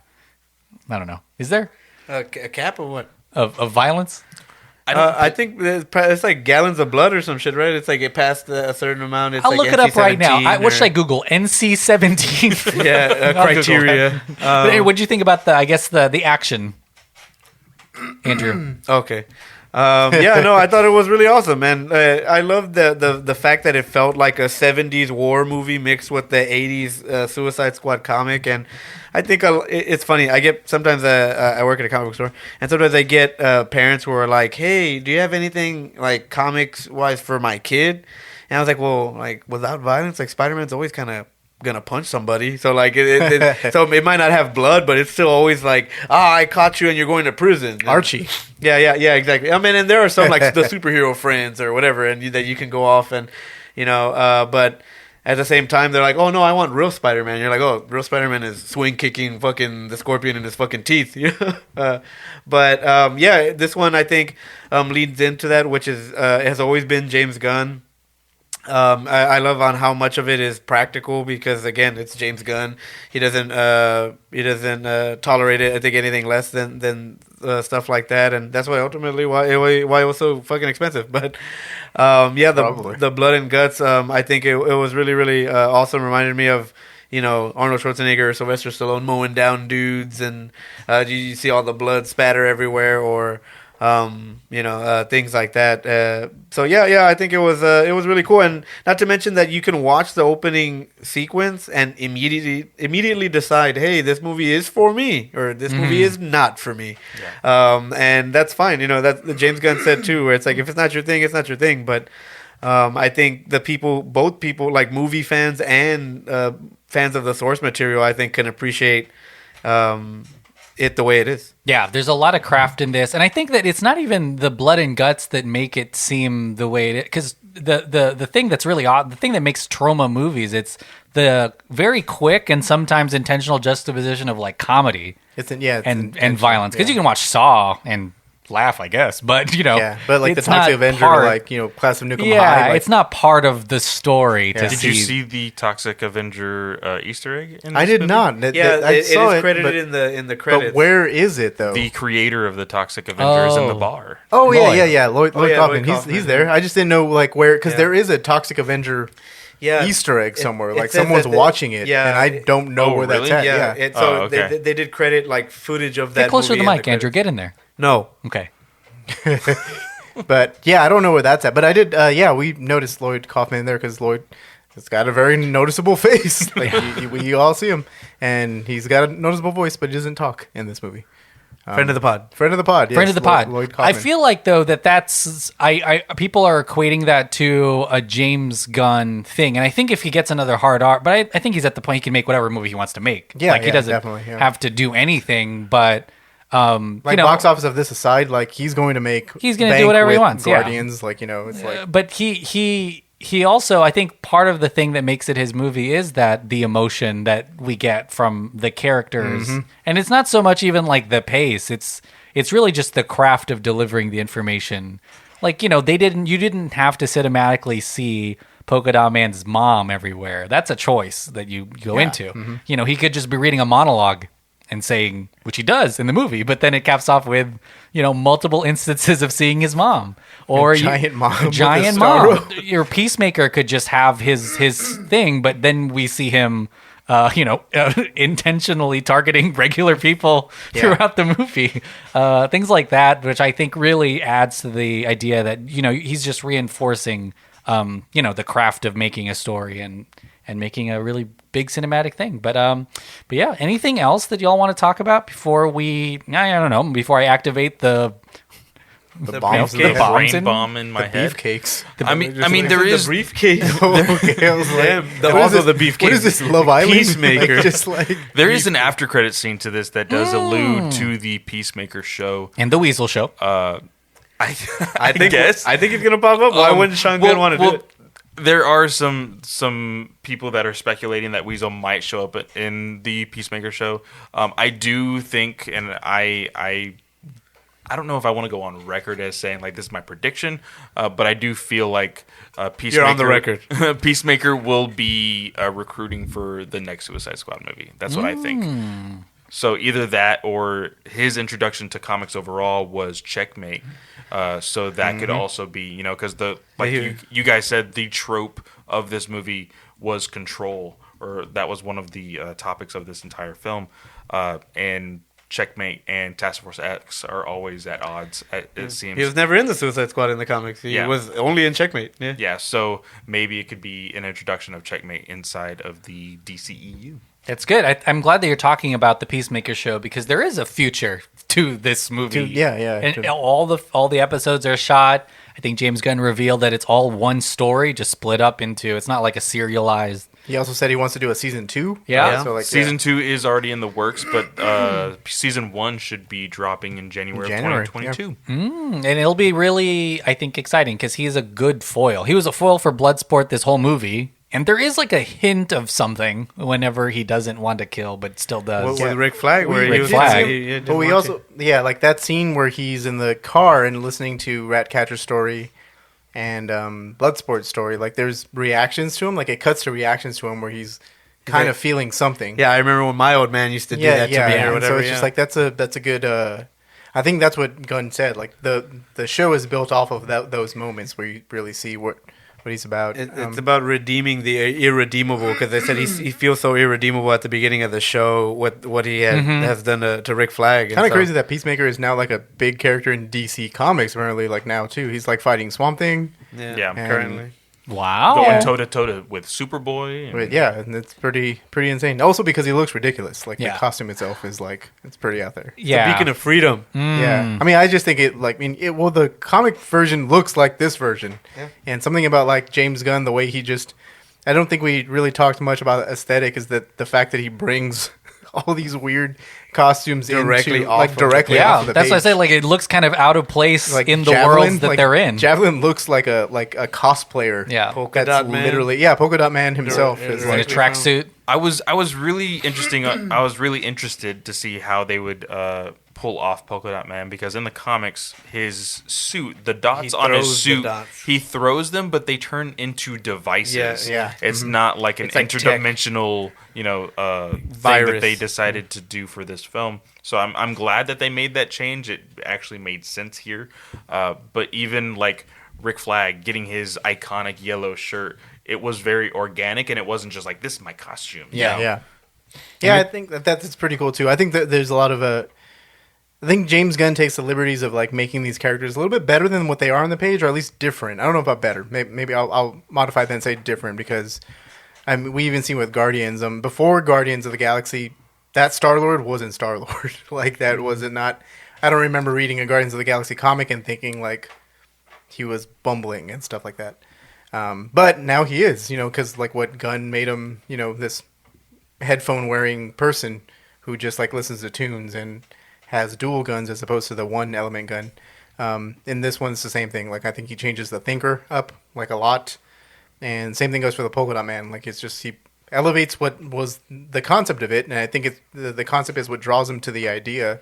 But he kind of makes it his own, and then makes it a little bit better for the screen. And it just makes them real. Like, makes humans. Them definitely real, and but it's not really what's on the page. I guess like Taika did that with Thor too. Like as much as I love Thor Ragnarok, that's not Thor like on the page, but very fun. Oh my gosh. Yeah, I mean very, very fun. John, very you're fun so Thor. toxic. My God. I was just saying. I mean, I'm not like holding ownership over these things, but it's just like it's just those are like true adaptations, I guess. That's what I'm trying to say. Like as opposed to other movies that try to like just literally rip stuff off from the page and then try to put them there.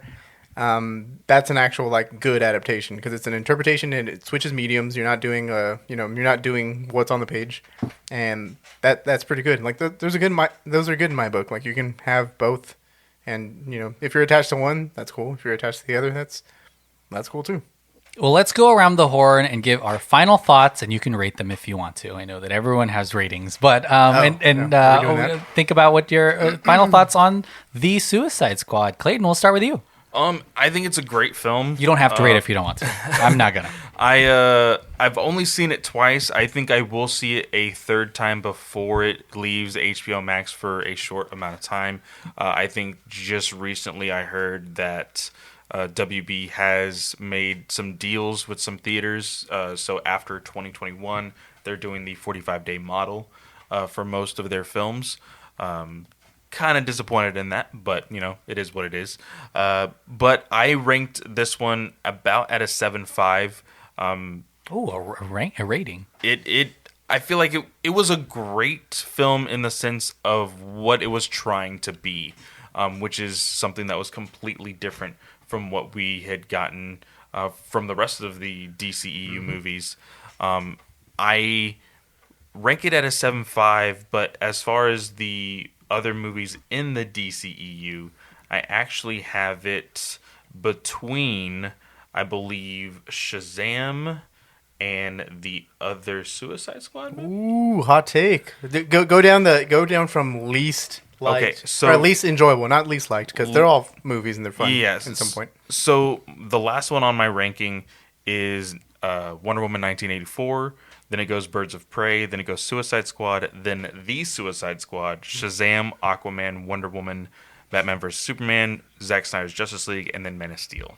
That's good. That's a good ranking. What was your number one movie? Wonder Woman 84?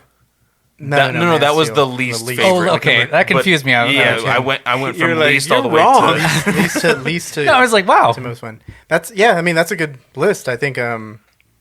Ultimately, when I was trying to decide, because my first viewing The Suicide Squad was ahead of Shazam, and my second viewing it dropped down. I looked at both of them as comedies. I know that The Suicide Squad is a dark comedy, while Shazam is a little bit lighter. Yeah. But I did find Shazam a little bit more comedic, so I did rank it above it. I still haven't seen Shazam. What? Yeah, I haven't seen Shazam. It's all right. I haven't seen Tenet. I haven't seen a lot of these movies that I'm supposed Tenet to. is the best movie in the DCU. No, I'm just kidding. I have seen Joker every morning. Jesus Christ. My ranking it's just on rewatchability, really. Like, it's just not so much that they're bad movies. It's just that there's moments. Obviously, there's moments in all of these movies, or else I'd flat out just hate them. So, my number, I actually put it in 11, because this, to me, it still counts. Number 11 is... The movie that doesn't exist? The movie that doesn't exist is Justice League. I put that at the bottom only because... Technically, the only Oscar-eligible Justice League film. Good. Yeah, you're totally right on that, I guess, in a weird way. There's still... as much as that movie is hacked to shit, because when you watch it, and even watching it in theaters, I was like, this was weird. Like, after walking out, I'm still a sucker for 80s... My first movie was Batman Returns. So, hearing a Batman theme, a Danny Elfman Batman score, I think Danny Elfman just elevates that movie, in my opinion. Hearing the Danny Elfman Batman theme as Ben Affleck's Batman was, cool to me. Yeah. So that was, that, to me, just, makes that movie, even though, there's really nothing good about that flick. Other than, really some classic Superman moments, which are hammered in, but also, okay, that's cool. Number 10 is Suicide Squad. Again, not a bad movie, but I don't think that's... Even if it was, it's not Ayer's fault. It's definitely WB's fault. Number 9, Wonder Woman 84. Again, really cool homage to Linda Carter's TV show. Maybe a little bit going too hard on the homage of the tone. And of wishes. Show. Yeah. An homage to a wish. Well, also, I guess that too. The plot doesn't really... I mean, I haven't rewatched it since watching it that first time. So, but I just remember being this movie is way too long. And also, this is super campy. So, yeah. And then number 8, Batman vs. Superman. A movie I was so fucking hyped for, and then walked out so feeling wait, what just happened? That being said, the Ultimate version is a good movie. Again, at a time where, things weren't taking themselves too seriously, this movie has to me, in other words, it has a fault of taking itself a little bit too seriously. You don't really pick a lane. Is it a Batman movie? Is it a Superman movie? Mm-hmm. But again, overall, aesthetically, probably like a Ben-Hur of Superman of superhero movies. Number 7 is Zack Snyder's Justice League. The most comic booky of the Zack Snyder trilogy. Way too long, in my opinion. You can't watch it in one sitting, in my opinion, because we started at 6 and then ended at midnight. But fun movie, really good. I love The Flash. Number 6, Aquaman. I don't know what to say about Aquaman. It's just Aquaman. It's a comic book movie. Yeah, definitely. It's very comic booky. It's sci-fi almost. Shazam is really fun. Number 5. Number 4, Man of Steel. Like, nothing can get over the fact that we were getting a new Superman movie. It was just amazing at the time, like a really cool modern one. Number 3, the top 3, Wonder Woman. Really good, classic superhero-esque stuff. Number 2, Birds of Prey. And number 1 is the Suicide Squad, because I think that's the one that I want to rewatch the most. Nice. So number 1 with a bullet. Andrew, what's your list, if you have one? And then also, John, you didn't even talk about the movie, your final thoughts. But I guess that is your thoughts. Suicide Squad is like a very rewatchable movie. Great movie. I can't wait to watch it again, I guess. That's enough said, because I've been gushing it over the entire podcast. All right, Andrew? Yeah, I too have a list. Joker's number 12. Wow. No, the last one. But no, I have 10, the original Suicide Squad. 9 is Wonder Woman 1984. 8 is Batman vs. Superman. 7 is... No, I switch. 8 is Aquaman. 7 is Batman vs. Superman. 6 is the Snyder Cut.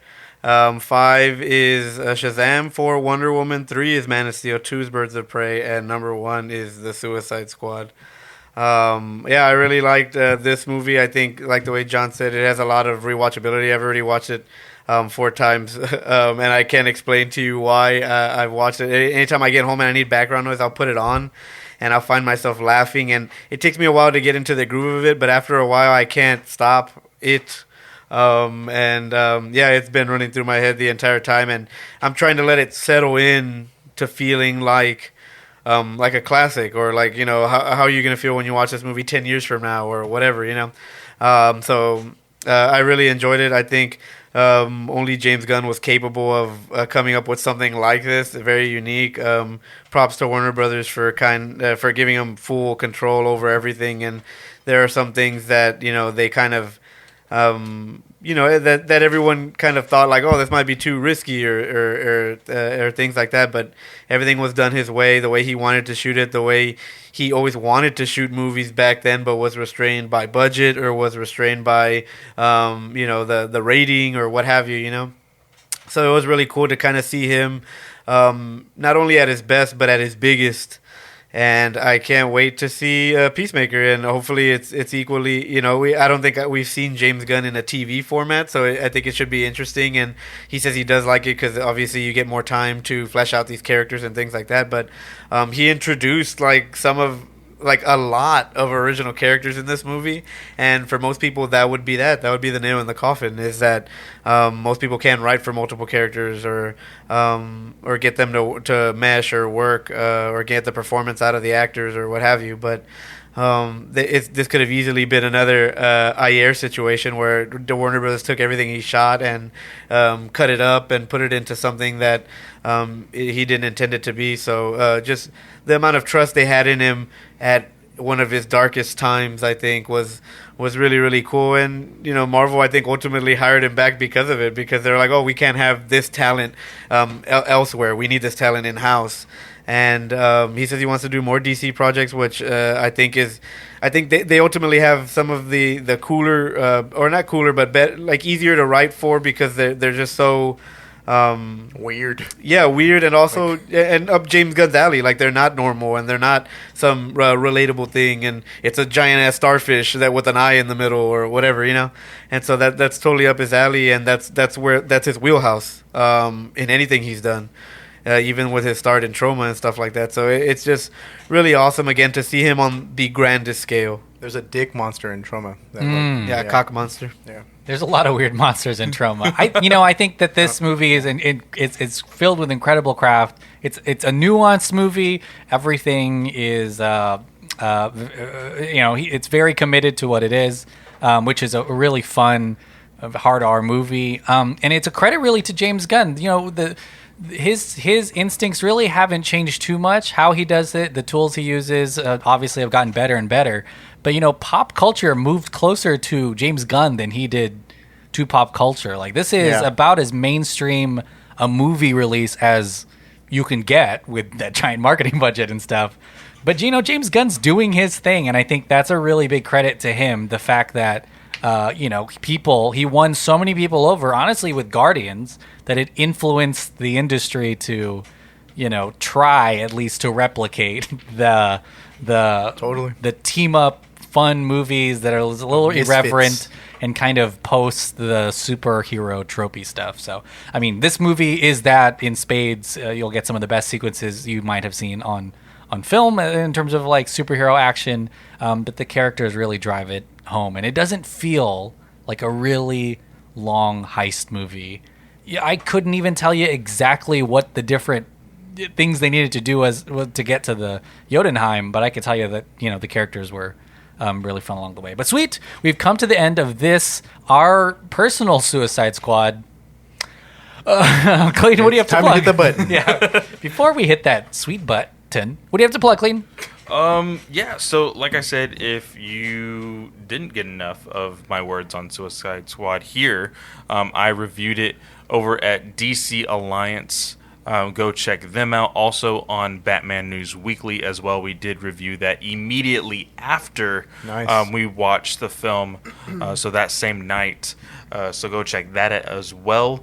But as far as my shows, if you go to my Twitter account @FanboyClay, go to the bio. I have a link tree there to all of the shows that I host or guest host on. That includes DC Alliance, Batman News Weekly, Comic Book Legion Podcast, Weird Science Marvel Podcast, Weird Science DC Podcast, Weird Science Manga Podcast, and the Ranger Alliance Podcast. Fucking hell, are you just like reading all the fucking time? Like, I am reading, watching, because I am also a semi-guest host on the Star Wars Alliance Podcast, now that I've gotten really, like, freaking neck deep into the High Republic stuff. So that has been super fun. But yeah, I am consuming content 100% of the time. Wow. I am so tired. A real Starro stan. Yeah, definitely. John, what do you have to plug? I'm going to plug this podcast. Revenge of the Sequel is back. You're listening to us right now, obviously. The snow is falling. The snow is falling, and the power grid is going out. No, I'm just playing. Send us. You know what? Because we're clean, we can start our own fires. Our balls are clean. Yeah, exactly. Start them with your balls. I'm going to plug this. Revenge of the Sequel is back. This is a special sequel, regular sequel episode, as opposed to the Halloween stuff that we'll be getting back to pretty soon. Obviously we have Clay as a guest here. We have some cool guests on the other Halloween episodes as well. Check that out. I'm going to plug our Star Wars podcast, Countdown. The Countdown Strikes Back. Right now we're in the middle of, I think by the time this airs, we're done with the Bad Batch, which I hope we're probably done with Visions. We're probably going to be done with Visions. But we're right now in the high point of Babu's book club, since we have 3 books to go through. Behind the paywall, obviously. I think we're going through, as of this recording, we're still going through The Rising Storm, but we're going through Race to Crash Point Tower and then Out of the Shadows pretty soon. Too much reading. 2 chunks. In my chunks opinion. of chapters. IMO, TMR. Obviously, listen to the other podcasts on the Duffapod Network, Director Showdown. If you want to hear me talk more Snyder, I do a Dawn of the Dead podcast on their Snyder versus Bay season. And yeah, I'm going to go ahead and just leave the other stuff for Drew here. I know, the only other thing. He plugged everything else. I'm just kidding. Drew, what was your favorite sequence in Suicide Squad? The Harley sequence, for sure. They were the cartoon birds. That was my favorite part. We've got to talk about the birds. Everything that Clay and John said. Don't listen to Clay's review over there. Listen to it here. I'm just kidding. They've already listened to it. I know. Replay it. It's too late. I'm kidding. Go check out everything that they told you to listen to, mostly. And then listen to your parents. And then listen to the CDC. Get vaxxed. Get waxed. Wash your hands. Get X-laxed. Wear a mask. things like that. Listen to my buddy John's podcast. Not this John, the other Juicy John. Chunky Chucky. What? Yeah, I'm gonna tell John, no, come at him. I wasn't calling him Chunky Chuck. I was just saying, remember that? Oh, okay. Well, that was weird timing. Yeah, go listen to him talk about professional wrestling on Dirt Sheet Radio. He's got a huge following. It's pretty crazy and bonkers the amount of likes and shares. I think Peacemaker himself follows. I don't know if I can reveal this, but soon you'll be able to play a video game. Yeah, isn't that crazy? With like his podcast is going to be in the video game. Yeah, isn't that crazy? Yeah, go check that out if that's your stuff. They're going back on the road. They might be shut down by now, depending on when you're listening to this. They're back in, not on the road. In that same thread, all of the Delphin Pod hosts will have skins on Fortnite. Yeah, but yeah, and then listen to everything on the Patreon. Sweet. All right, everyone. Thanks, Clay, for being here, man. Oh, Clay, thanks so much for being here. It's been so long. I'm glad you're alive. Alive? Yeah, exactly. Yeah, and vaxxed. So cool. And waxed. But not excellent. We're gonna manscape you right now. We're gonna manscape you. You need to get on that. Clay, there's so much. Hairless. It's in my mouth, Clay. Oh God. That's the ending.